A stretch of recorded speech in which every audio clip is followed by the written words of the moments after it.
The mansion felt different after Adrian's apology. Not quieter, not lighter, but honest. Elara moved through the halls with slow, careful steps, as if the walls themselves were listening. The pain from that night still lingered, not on her body, but in her heart, yet something had shifted. Adrian no longer hid behind silence or authority. He watched her now. Not like a king guarding his possession, but like a man afraid of losing the one person who taught him how to love. Every morning, Adrian left a cup of tea near her window. Every night, he asked softly if she needed anything. He did not touch her. And Elara noticed. Forgiveness did not arrive all at once. Some days, Elara smiled at Adrian. Some days, she could not meet his eyes. At night, when the mansion slept, Adrian would sit on the floor outside her room, not entering, not speaking, just staying close enough so she would never feel alone again. One evening, Elara opened the door. "You don't have to punish yourself forever," she said quietly. Adrian looked up, eyes red with exhaustion. "I'm not punishing myself," he replied. "I'm protecting you from me." That honesty shook her more than any apology. Elara began to realize something important. Adrian was changing not because he feared losing her, but because he wanted to deserve her. And that mattered. One afternoon, she joined him in the garden. "I'm not staying because I'm weak," she said calmly. "I'm staying because I believe people can change." Adrian swallowed hard. "And if I fail you again?" Elara met his gaze. "Then I'll walk away," she answered, "and this time, you won't stop me." For the first time, Adrian felt fear the right way. Change never goes unchallenged. From the ruins of Adrian's former Mafia empire, a new threat rose. Lucien Moreau. Once Adrian's closest ally, Lucien had vanished when Adrian dismantled the syndicate. Now he returned angrier, smarter, and far more ruthless. "You threw away power for a woman," Lucien sneered during a secret meeting, "and I will take both." Lucien wanted Elara, not out of love, but revenge. Elara sensed it before it happened. The guards increased.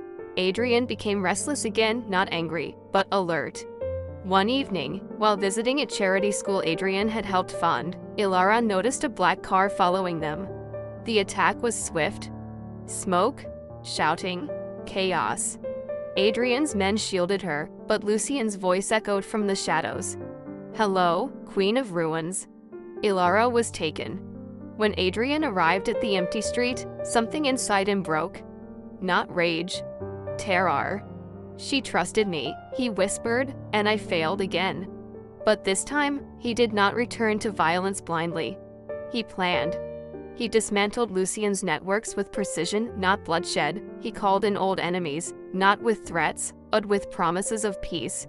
For the first time, Adrian fought like a man with something to lose. Lucien expected fear. He did not expect Elara. "You think I belong to him," she said calmly from her chair, "but I belong to myself." Lucien laughed. "That courage will get you killed." Elara smiled sadly. "Then you've already lost." Even trapped, Elara refused to break. Adrian found her location, an abandoned estate by the sea. But instead of storming in with guns, he walked in alone, unarmed. Lucien stared at him in disbelief. "You came to die?" "No," Adrian said steadily. "I came to end this." He offered himself in exchange. Lucien hesitated. That hesitation was enough. Authorities, already tipped off by Adrian, surrounded the estate. Lucien was arrested. Elara was free. Elara collapsed into Adrian's arms, not because she was weak, but because she was finally safe. "I was so afraid," she whispered. Adrian held her gently, carefully. "I know," he said, "and I swear, fear will never be our ruler again." That night, for the first time, they slept in the same room. Not out of obligation, out of choice. Healing followed. Slow, deliberate. They talked about everything. Their fears, their pasts, their mistakes. Adrian learned that love was not possession. Elara learned that strength included vulnerability. One morning, she kissed his forehead softly. Adrian closed his eyes. "I'm still learning," he said. "So am I," she replied. They left the mansion behind. Not running, choosing. They built a foundation to help families harmed by organized crime. Adrian used his wealth for repair, not control. Elara led community programs, education, and healing. People began to see them not as mafia royalty, but as survivors. Under the same oak tree where everything began, Adrian stood nervous, human. "I married you once because I was forced," he said. "I'm asking you now because I choose you." He knelt. "Will you walk beside me not as my redemption, but as my partner?" Elara's tears fell freely. "Yes," she said. This time, yes. At sunset, in the golden fields, they stood hand in hand. No guards, no fear, no chains. Just two imperfect people who refused to give up.